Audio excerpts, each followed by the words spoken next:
আরব আমিরাতে অনূর্ধ্ব-19 Asia cup শুরু আজ। প্রথম দিনে এ গ্রুপের 2 ম্যাচ। স্বাগতিক আমিরাতের মুখোমুখি হবে ভারত, আর পাকিস্তান নামবে মালয়েশিয়ার বিপক্ষে। দুটি ম্যাচই শুরু বাংলাদেশ সময় সকাল 11টায়।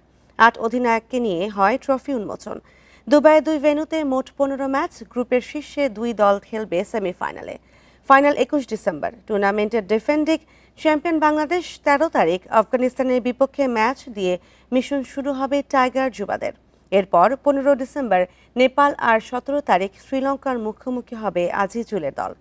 ফেব্রুয়ারিতে যুব বিশ্বকাপ, আর তার আগে এশিয়া কাপে প্রস্তুতির দারুণ সুযোগ এশিয়ান দলগুলোর জন্য।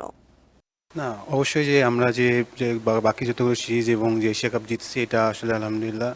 আর আমরা আশা করি আমাদের বিলিভ করি প্রসেসে, সো আমি এভাবে চেষ্টা করবো যেটা করার ভালোটা দেওয়ার। तो अच्छा बॉन्ड है टीम में और अभी खेलते आ रहे हैं। ভারতকে নেতৃত্ব দেয়া বড় ব্যাপার।